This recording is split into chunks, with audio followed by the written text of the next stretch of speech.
Salut les chatons, une information importante avant de vous laisser avec le tuto. Ce tuto est un re-upload que j'avais déjà publié sur ma chaîne Créer un jeu vidéo il y a de cela quasiment un an, en 2023. Cette chaîne ayant été piratée, j'ai décidé de re-uploader certains tutoriels. Mais une chose importante à savoir, c'est que depuis, Unreal a un petit peu changé sa façon de gérer le mapping des touches. Donc je vous ai fait un tuto juste avant de publier tout ça pour comprendre le nouveau système donc de mapping des touches, clavier, manette, etc. Je vous invite très fortement à le voir, il est avec le lien dans la description, et c'est important pour suivre la suite de ce tuto qui arrive. Donc vraiment, prenez le temps de regarder en avance la vidéo sur le mapping, et puis let's go. Allez, à vous de jouer, je vous laisse avec le vrai tuto ce coup-ci. Hey, salut à toutes et à tous, on se retrouve aujourd'hui pour une nouvelle vidéo, la première vidéo d'une mini-série. Alors j'ai bien dit mini-série, ne vous attendez pas à une série de 72 vidéos, loin de là, mais une mini-série sur un petit système qu'on voit de plus en plus dans énormément de jeux, notamment tout ce qui est jeux de survie. C'est très à la mode, le fameux système de build, afin de pouvoir positionner comme ça des objets qu'on va pouvoir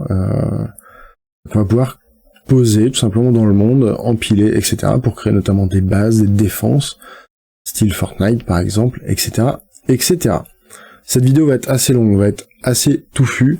C'est pour ça que je vais faire une mini-série, sinon ça ferait vraiment une vidéo de plusieurs heures, donc ça serait un peu compliqué à suivre. N'hésitez pas à poser vos questions dans les commentaires si vous en avez. Et puis, je vous ai mis en description un lien avec les assets que j'ai créés rien que pour vous et que pour cette série. Hop, alors, c'est du ultra low poly, pas bien optimisé ni rien.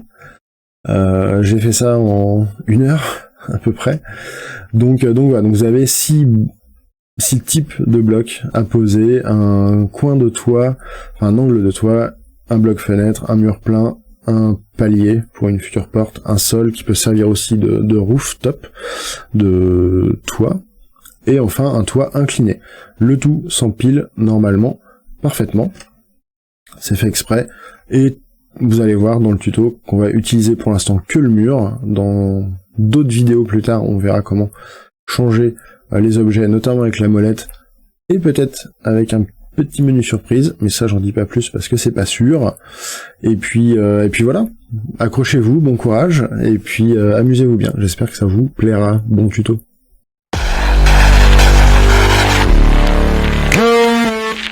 Alors pour se lancer cette toute petite série de tutos, je suis parti sur un first person template. Je le rappelle, on est en version 5.0.3 d'Unreal Engine.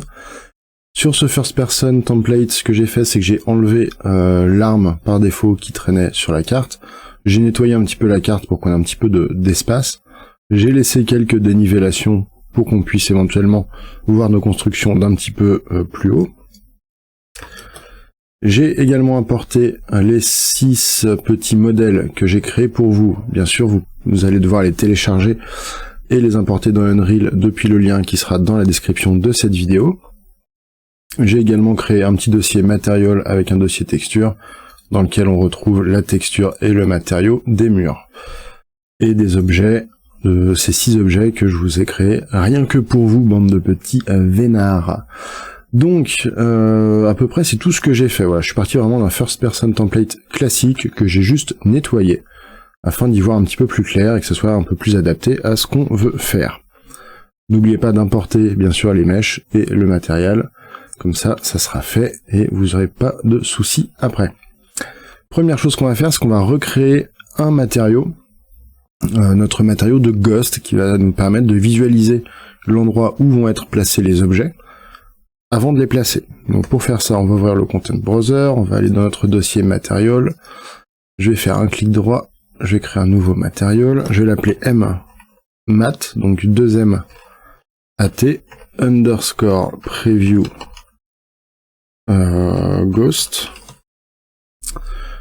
Pourquoi 2M plutôt qu'un seul M? C'est tout simplement pour master material, puisqu'on verra dans un prochain tuto qu'on va utiliser ce matériau de base pour créer une instance afin d'éviter de recréer un nouveau matériau. On va gratter un petit peu de temps comme ça.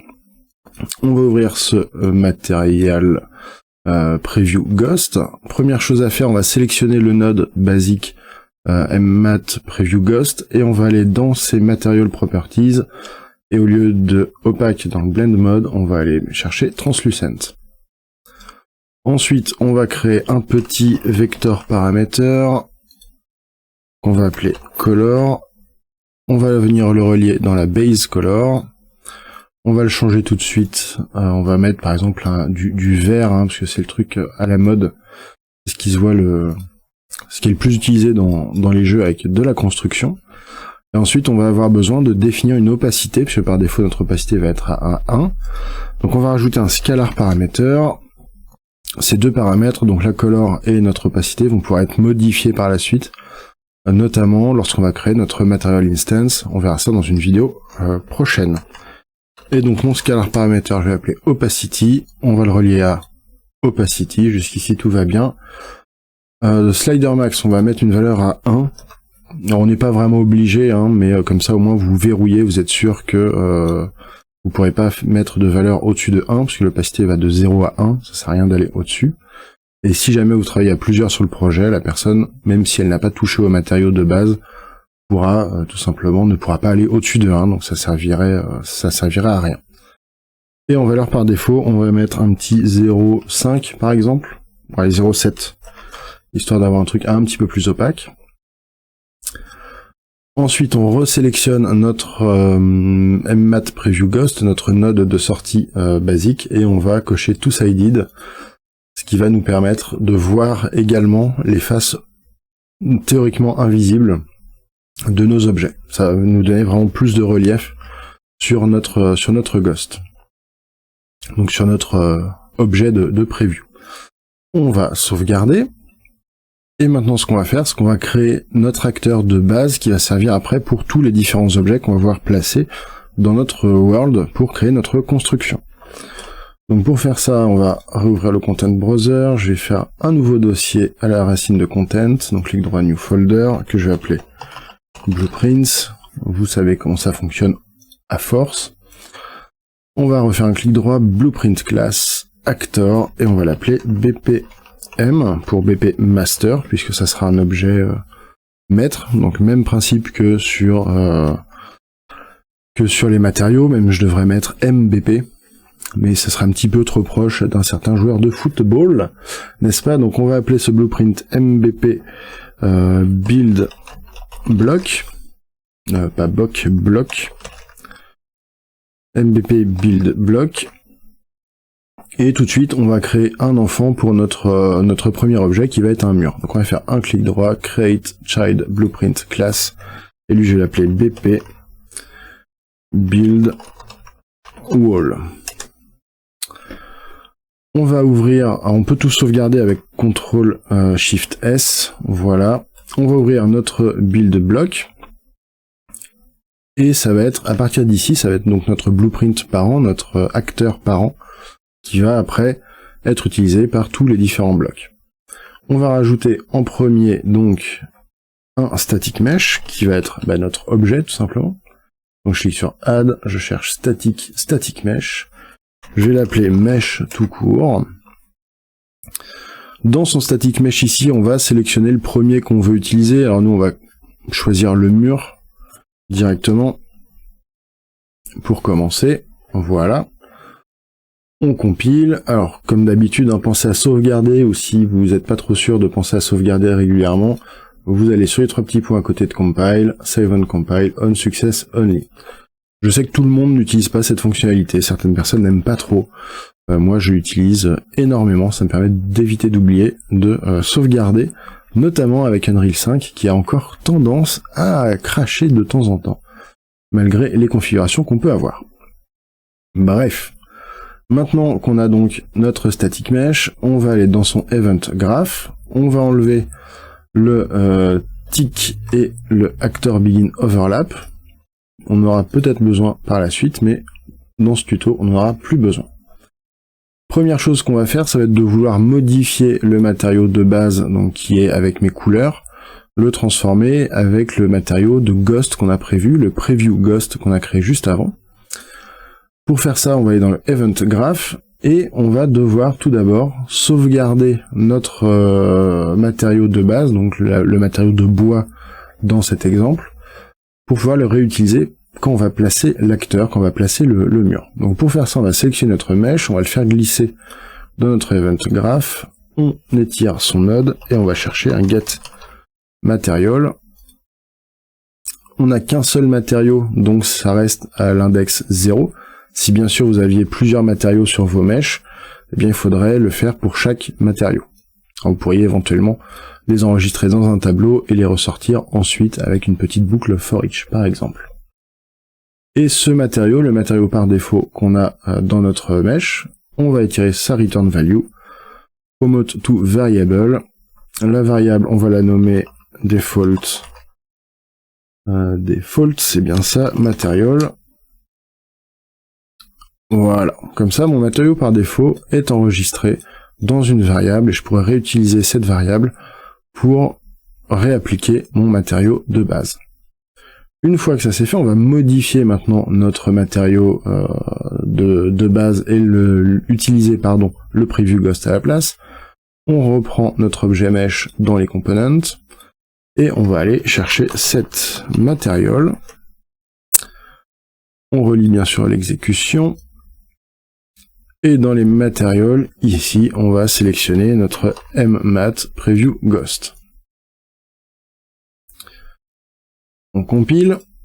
Et une dernière petite chose qu'on va faire, c'est qu'on va désactiver les collisions de notre mesh, donc de notre mur. Ça sera valable bien sûr pour tous les autres meshs ensuite.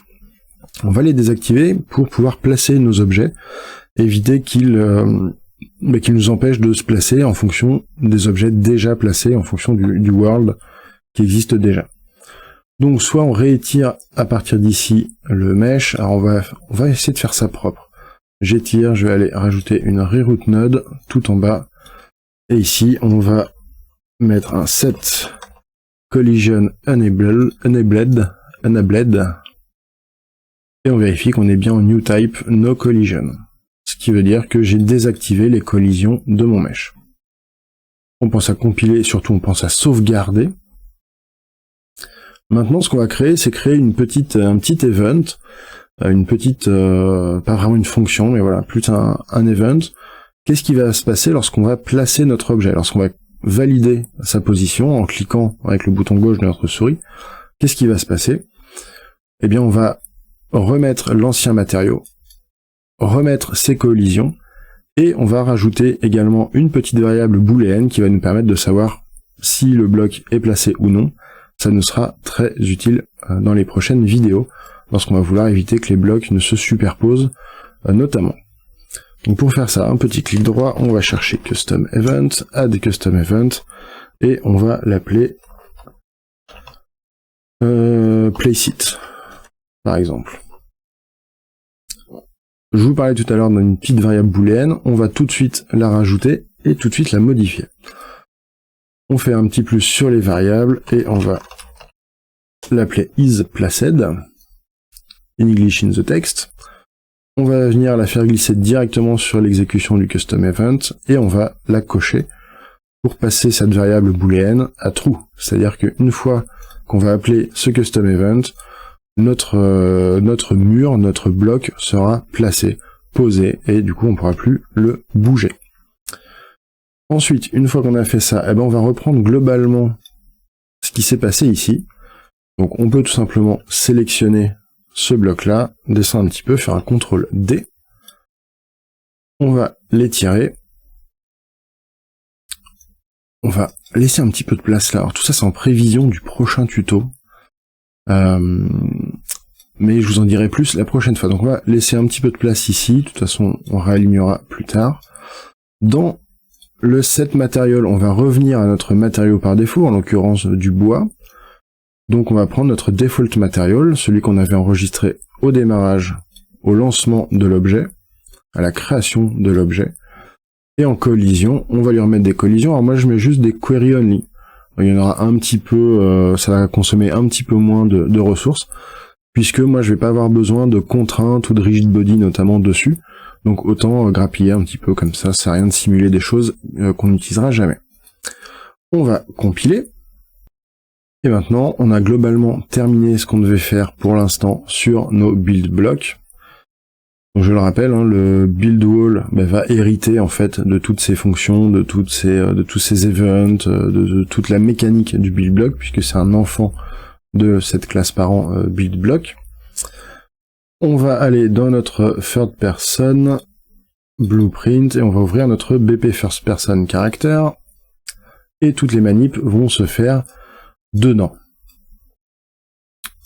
Ici on a une primary action qu'on va pouvoir réutiliser ensuite, et c'est cette action tout simplement qui va nous permettre de créer des blocs. Donc on va supprimer le call on use item et on va étirer ce bloc puisque j'en ai avoir besoin. Donc ça fait partie des bindings qu'on a par défaut dans le first person template.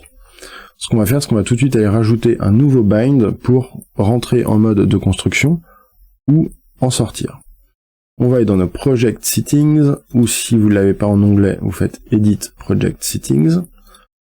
On va aller dans l'onglet input, dans la catégorie engine, et on va rajouter un mapping en faisant un petit plus. Ce mapping, on va l'appeler build mode, par exemple.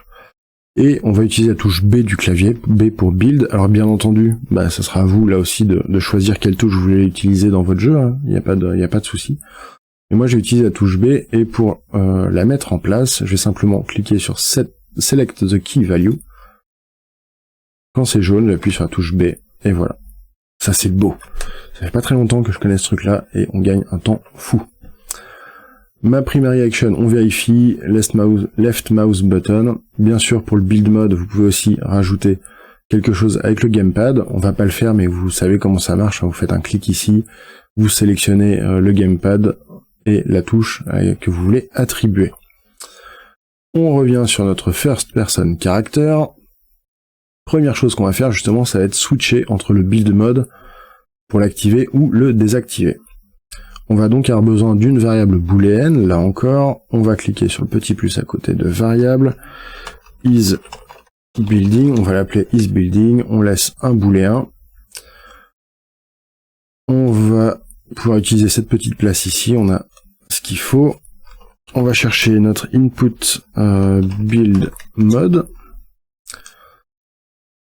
onPressed, on va faire un flip-flop, donc une fois sur deux, eh bien on va activer ou désactiver le mode building. Donc en sortie du A, j'active le building, puisque par défaut je serai pas en mode building. Je sélectionne CTRL D, en B la même chose, mais là je désactive le mode building. Très simple. Envie de rencontrer des barbus dans ta région? Alors abonne-toi et clique sur le pouce bleu, c'est rapide, simple et gratuit. Maintenant, on va attaquer un petit peu le gras, le lourd. On va devoir rajouter un event tick. Donc, event tick, attention à ne pas faire trop de choses qui consomment des ressources dans le tick, tout simplement, puisque ça va s'exécuter à chaque frame. Et plus vous avez d'actions qui s'exécutent à chaque frame, bien sûr, plus votre jeu va être amené à ramer. Donc nous, c'est pour ça qu'on a directement mis notre variable isBuilding. C'est que dès le début du tick, eh bien, on va vérifier si notre isBuilding est true pour faire les actions, sinon on ne fait rien. Donc déjà, cette action de if, le branch, eh bien, va nous consommer un petit peu de ressources. Mais beaucoup moins que ce qui arrive ensuite. Donc, au tick, on voit si notre valeur isBuilding est vraie ou fausse. Si elle est fausse, on ne fait rien, c'est-à-dire qu'on n'est pas dans le mode building, donc tout ce qui va se passer après ne se passera pas. Et au contraire, si notre valeur isBuilding est true, alors on va lancer différentes actions. Et pour les lancer, on va avoir besoin d'une séquence. Et cette séquence, la première chose qu'on va faire, ça va être de créer le ghost, de créer la preview du mesh. Et on va la créer une seule fois. Parce que bien sûr, si on le laisse au tick, eh bien ça va se créer plein de fois. En fait, si vous êtes à 60 fps, ça va se créer 60 fois en une seconde. et du coup 120 fois en 2 secondes, 180 en 3 secondes, etc., etc. Donc pour faire ça une seule fois, on va faire un do once classique, et le do once, on va pouvoir le reset tout à l'heure.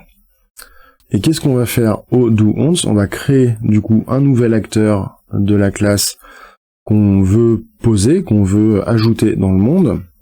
Donc pour faire ça, on va faire un spawn actor from class, et ici on va avoir besoin d'une classe et d'une transform.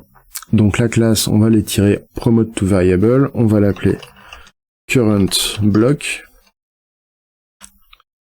Tac, je vais la mettre au-dessus. Et ensuite, notre transform, alors soit on pourra lui mettre des valeurs par défaut, sachant que si on compile, on va avoir une erreur. Alors on est obligé de rentrer une transform pour créer un acteur. Et là, on va étirer notre transform, là encore promote to variable, et je vais l'appeler build transform. Donc je le rappelle, la transform contient la position, la rotation et la scale, donc l'échelle un petit peu de notre objet, de notre acteur qu'on vient de créer. Pour l'instant, c'est du 0,0 si je compile. Build transform, 0,0 partout, sauf en scale, bien sûr, j'ai 1, sinon l'objet serait invisible. Une fois qu'on a donc notre build transform, qui va nous permettre de faire tourner également les objets, l'acteur, on va l'enregistrer aussi. On va étirer sa return value, promote to variable, et on va l'appeler build piece. Pièce de build. Donc avant d'aller plus loin, on va remodifier nos variables current block et build pieces, puisque par défaut on nous a mis des acteurs génériques, mais nous on veut que ça soit les acteurs BPM build block, donc les classes parentes, afin de prendre en compte toutes les classes enfants également. Et donc pour faire ça, on va aller sur current block actors et on va chercher BPM build blocks. Attention, ici c'est pas un object reference mais c'est une classe reference. On change la variable. Hop, on est bon, on vérifie que le lien est toujours bien créé. Et même chose pour build pieces, on va aller chercher un BPM build block. Et là ici c'est bien object references.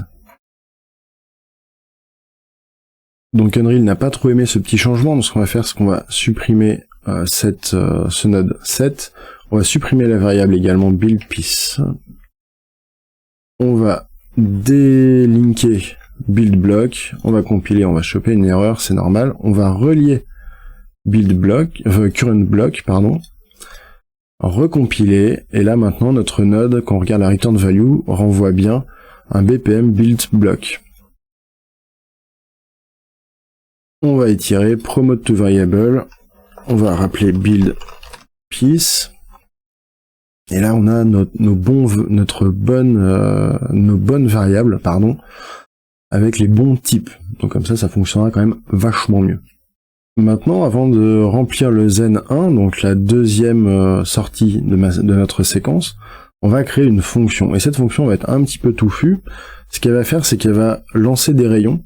Donc un premier rayon tout droit vis-à-vis de la caméra, donc dans l'axe de la caméra à une certaine distance, et ensuite deux autres rayons qui seront utilisés si on touche le sol ou non, afin de déposer tous nos objets au sol ou juste au-dessus de l'objet le plus proche, donc vraiment pour que les objets qu'on va placer ne soient pas en train de voler. Donc vous allez voir que cette fonction va être un petit peu touffue, mais en vrai ça va. Ce ne sont que des line trace, donc rien de très méchant. On va rajouter donc une fonction qui va s'appeler build trace.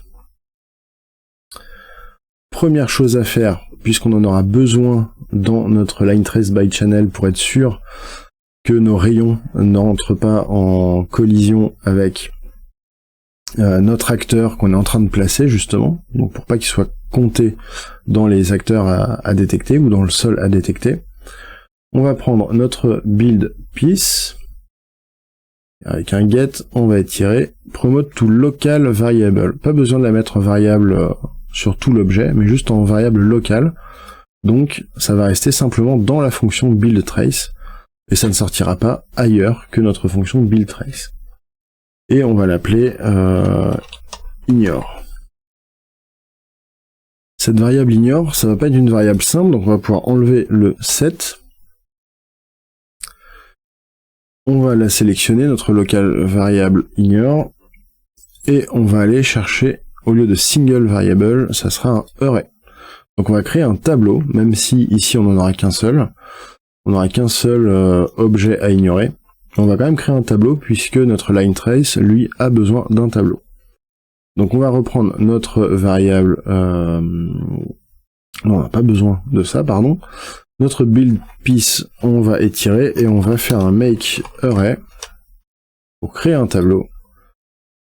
On va reprendre notre variable, notre tableau ignore, on le fait glisser dans le build trace et on va donc lui mettre notre tableau d'objets à ignorer. Je rappelle, il n'y en a réellement qu'un seul, mais il faut qu'on crée un tableau pour notre line trace by channel. Une fois qu'on a enregistré donc ce tableau d'objets ignorés, on va étirer l'exécution et c'est le fameux premier line trace by channel. Actor to ignore, ah bah ça va être très bien hein, puisqu'on vient de l'enregistrer. Alors soit on peut le lier ici, on n'aura pas beaucoup de tuyaux qui vont traverser, donc ça sera visible, sinon bien sûr vous pouvez le relier comme ça aussi directement. Si vous préférez, ça sera la même chose. Notre line trace, donc je le rappelle encore une fois, c'est un rayon qui va partir de notre caméra, dans l'axe dans lequel regarde la caméra, jusqu'à une certaine distance. Donc notre point de départ, ça va être la position de notre caméra. Donc on va aller prendre notre first person caméra qui est ici, on la fait glisser dans notre blueprint, on étire et on va chercher un get world location. Ce sera notre point de départ. Alright. Maintenant, dans quelle direction et quelle est la longueur de notre vecteur, de notre rayon, afin d'arriver justement à la fin de ce rayon. On repart de notre first person caméra. Ici, on va chercher son forward vector, donc get forward vector, donc forward en avant, on récupère le vecteur qui vise dans la direction de la caméra. Ensuite, on va le multiplier par sa distance, donc la longueur, pas sa distance, pardon, sa longueur, donc multiply. On va faire un clic droit ici pour aller sur convert pin et on va le multiplier par un float. Et ce float, eh bien, on va lui mettre, par exemple, sur une longueur de 500, c'est pas trop mal. Bien sûr, cette valeur, comme d'hab, vous pourrez la modifier par la suite.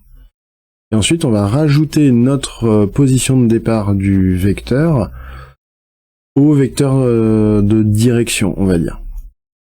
Donc, on étire celui-là, on fait un petit plus, add. On ajoute donc nos deux vecteurs et on les renvoie sur la fin. On va compiler, et puis ce qu'on peut faire tout de suite avant d'aller plus loin, ça va être d'aller dans Draw Debug Type, for one frame. On va voir un petit peu du coup notre rayon, et on va tester.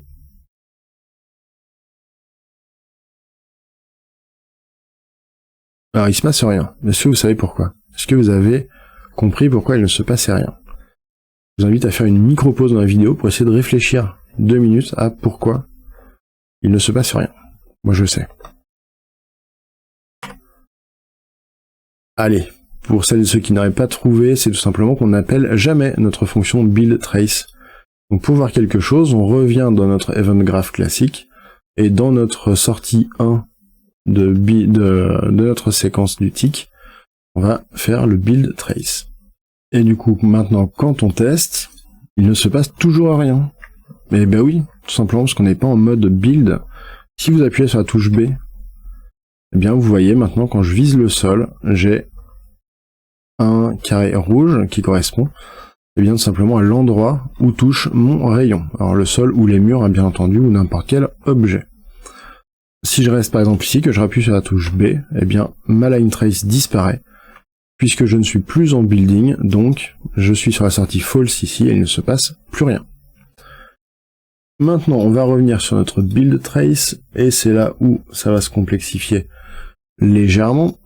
On va avoir besoin à nouveau de 2 line trace by channel. Donc on va sélectionner la première, CTRL D en haut, CTRL D, en bas.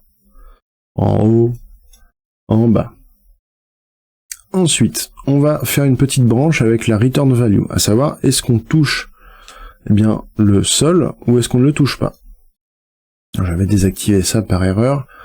Donc, return value, on va étirer et faire un branch. En fait, c'est plutôt est-ce qu'on touche un objet, donc que ce soit le sol ou n'importe quel autre objet, ou non. Si on en touche un, on va lancer le line trace by channel qu'on a mis en haut, et si on ne touche rien, on lance le line trace qu'on a mis en bas. Ensuite, on va avoir besoin des résultats de notre line trace. Donc on va prendre le out it, et on va aller break it result, pour afficher tous les résultats, toutes les infos que le line trace nous donne. Et il nous donne beaucoup d'infos, et ça c'est quand même super pratique. Donc si jamais notre line trace, notre premier line trace touche un objet, on va utiliser la location, donc l'endroit où se situe le hit, le point d'impact entre le rayon et l'objet, on pourrait dire ça comme ça. On va prendre la location, on va la remonter, et on va lui rajouter un offset de 500 sur la hauteur. Donc on va faire un petit plus, relier tout ça au start, et sur Z, on va rajouter 500. On va dupliquer ce node pour le end.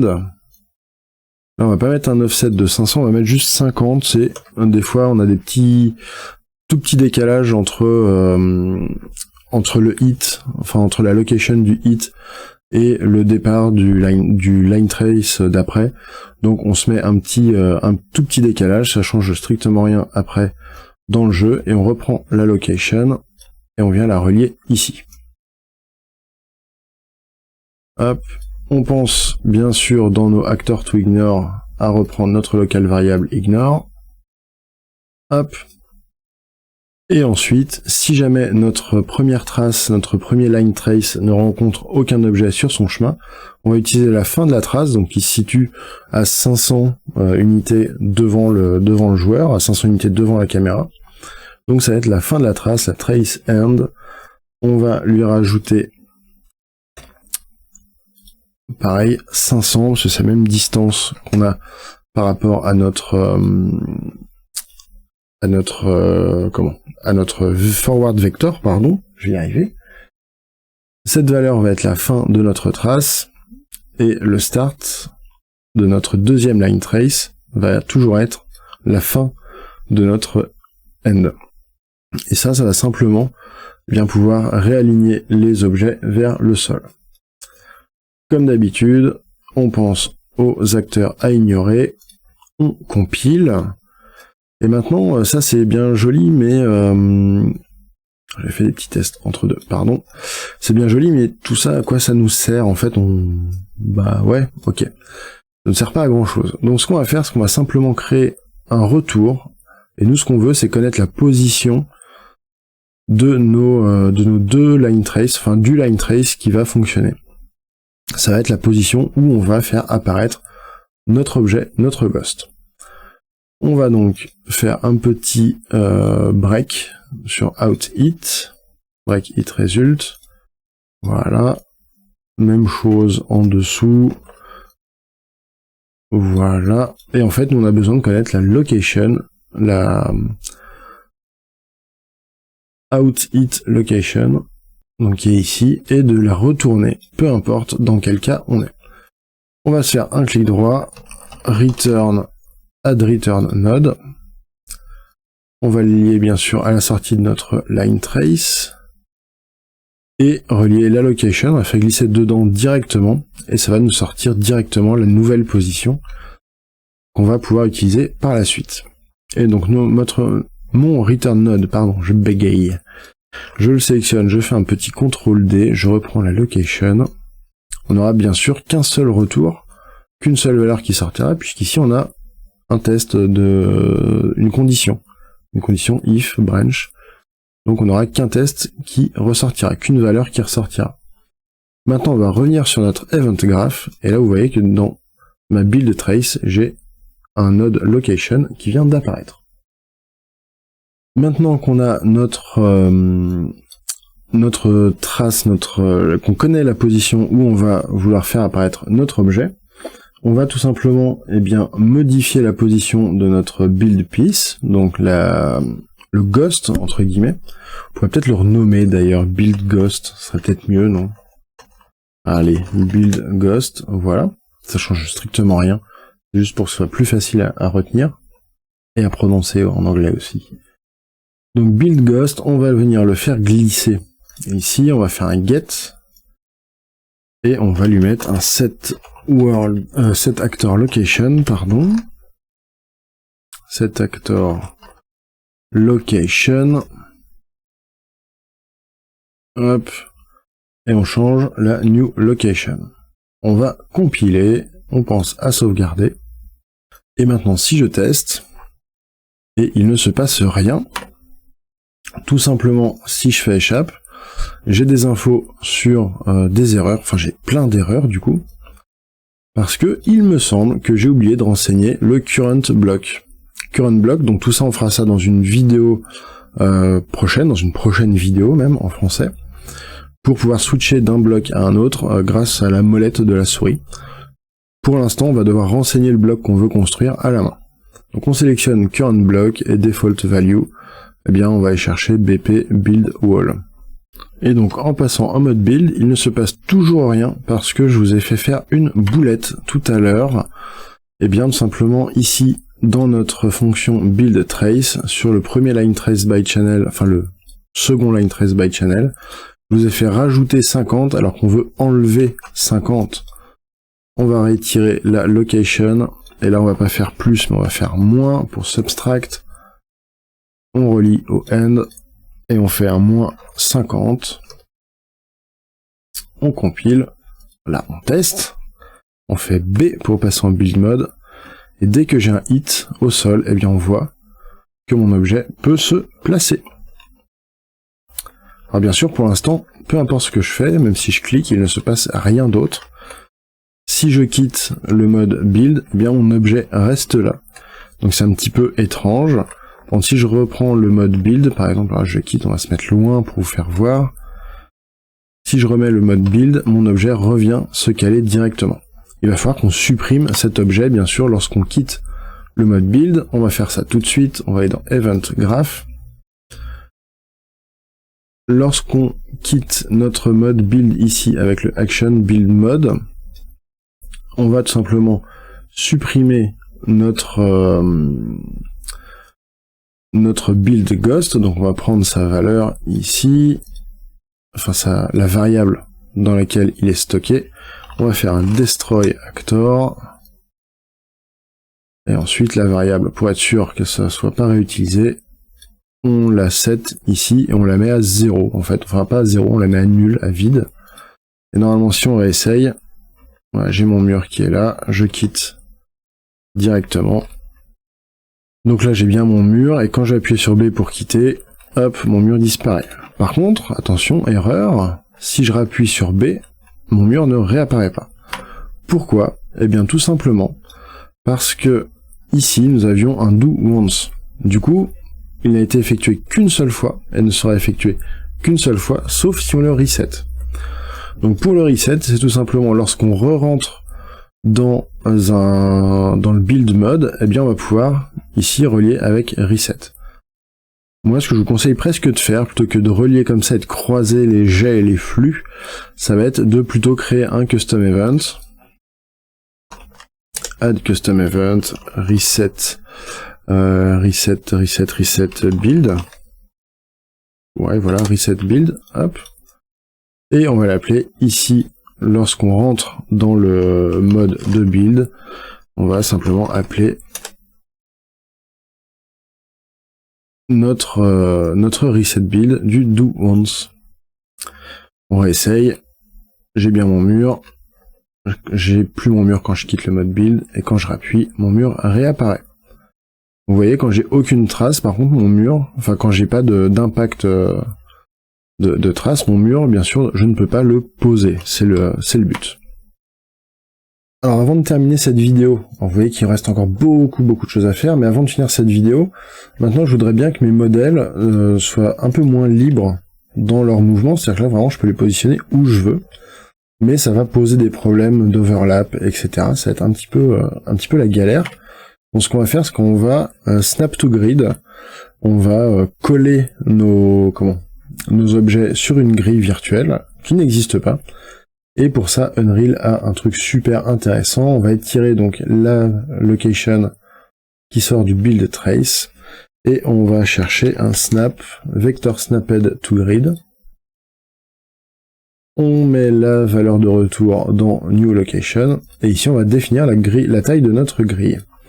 Coup de bol, puisque c'est moi qui ai créé les assets, je les ai faits en 200 par 200, à peu près en unité. Du coup, pour pouvoir les centrer, on va tout simplement mettre une grille de 100. On va compiler, on va sauvegarder, on va entrer en build mode, et là vous voyez, ça s'aligne parfaitement avec la grille au sol. Et ça c'est plutôt cool. Hop. Pour terminer très rapidement, truc très simple, on va simplement désactiver tous les draw debug type. Donc je vais faire none dline trace by channel dans ma build trace. Alors sachant que ça, à la rigueur, au build final, vous vous en foutez un petit peu, puisque quand vous serez en mode shipping, tous les trucs de debug vont être cachés. Mais voilà, ça va me permettre d'enlever les petits points en rouge qui traînaient avant sur les modèles. Voilà, donc là vous avez vu, on a déjà passé un gros moment sur cette vidéo, c'est un peu touffu, hein, je vous avais prévenu. Dans la prochaine vidéo, on va placer les acteurs et on va les faire tourner. Vous allez voir, ce sera un petit peu plus simple. Et plus tard, on verra comment éviter qu'il y ait de l'overlap entre différents acteurs, c'est-à-dire qu'ils puissent pas se superposer pour pas que le joueur puisse en créer à l'infini au même endroit. Voilà, bah écoutez, comme d'habitude, hein, si cette vidéo vous a plu, n'hésitez pas à vous abonner, surtout si vous voulez voir la suite, hein, bien sûr, de cette mini-série. Un petit pouce bleu pour le référencement, un petit commentaire si vous avez des questions ou des remarques éventuellement. Je pourrais réajuster un petit peu mes propos dans d'autres vidéos. Et puis voilà, à la prochaine, c'est tout pour moi. Des bisous!